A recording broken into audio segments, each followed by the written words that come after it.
Guys അപ്പോൾ നമ്മൾ ഉണ്ടാക്കാൻ പോകുന്നത് ചിക്കൻ കറിയാണ് ഗൈസ്. എന്താ വെച്ചാൽ നമ്മളിന്ന് എല്ലാവർക്കും സിമ്പിളായി ഉണ്ടാക്കാൻ പറ്റുന്നത്, വീട്ടിലെല്ലാവർക്കും സിമ്പിളാക്കി ഉണ്ടാക്കാം ഗൈസ്. മുളകും മഞ്ഞളും മാത്രം ഇട്ട് ഉണ്ടാക്കാൻ പോകുന്നത് ഗൈസ്. അപ്പോൾ നമ്മളിപ്പോൾ ചെറിയുള്ളിയും കരിവേപ്പിലയും ഇട്ട് നല്ല വാട്ടിയെടുത്തിട്ടുണ്ട് ഗൈസ്. അപ്പോൾ നമുക്കിനി കുറച്ച് ഉണക്കമുളകും കൂടി ഇട്ട് കൊടുക്കാം. ഉണക്കമുളകിട്ട് ഒന്നത് വാട്ടിയിട്ട് വരാം. അപ്പോൾ നമുക്ക് കുറച്ച് ചിക്കൻ കൂടി ഇട്ട് കൊടുക്കാം ഗൈസ്. മഞ്ഞളും മുളകും ചിക്കൻ, മഞ്ഞളും മുളകും മാത്രം തേച്ച് വെച്ചിരുന്നു ചിക്കനും മഞ്ഞളും മുളകും മാത്രം തേച്ചിരുന്നു ഗൈസ്. നമ്മൾ ഇട്ട് കൊടുത്തിട്ടുണ്ട്. ഇത് കഴിഞ്ഞാൽ ചെറുതായി കുക്കായി നാളികാരം ചെറുതായി മുറിച്ച് വെക്കുന്നുണ്ട്. ഇത് നമുക്ക് മുറിച്ചതിൻ്റെ ആയിട്ട് ഇട്ട് കൊടുക്കുക ഗൈസ്. അപ്പോൾ ഇത് ചെറുതായി കുക്കായി വരട്ടെ ഗൈസ്. നമ്മളിതിൽ വെള്ളവും കാര്യങ്ങളൊന്നും ഒഴിച്ചിട്ടുണ്ട്. വെള്ളവും കാര്യങ്ങളൊക്കെ അതിൽ ഉണ്ടാവും. അപ്പോൾ കുറച്ച് തേങ്ങ ഇട്ടിട്ടുണ്ട്.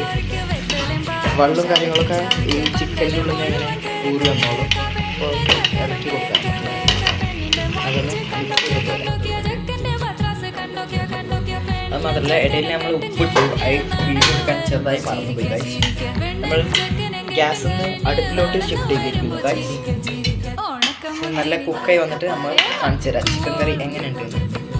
ലേസ് ഉപ്പ് കൂടിയും കൊണ്ട് നമ്മൾ ചെറുതായിട്ട് കിഴങ്ങ് കൊടുത്തു ഗൈസ്. കിഴങ്ങ് ഓപ്ഷണലാണ് ഗൈസ്. ചെറുതായിട്ട് അടച്ചു കൊടുക്കാം.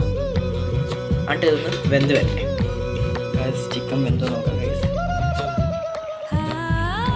ചിക്കൻ നല്ല വെന്തിട്ടുണ്ട് ഗൈസ്.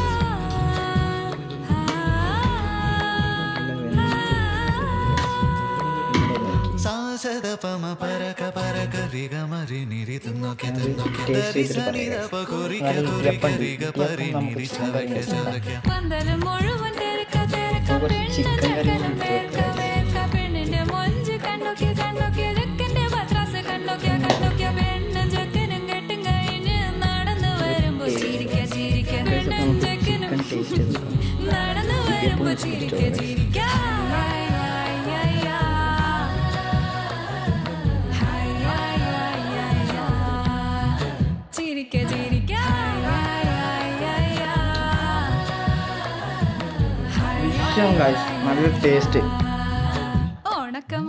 ചിക്കൻ ഉണ്ടോ വെന്തിക്കണം നല്ല. Hope guys. അപ്പോൾ ഈ വീഡിയോ ഇത്രയേ ഉള്ളൂ. അപ്പോൾ എല്ലാവർക്കും ബൈ. അടുത്തൊരു നല്ല വീഡിയോ കൊണ്ട് വരുന്നവരെ എല്ലാവർക്കും ബൈ.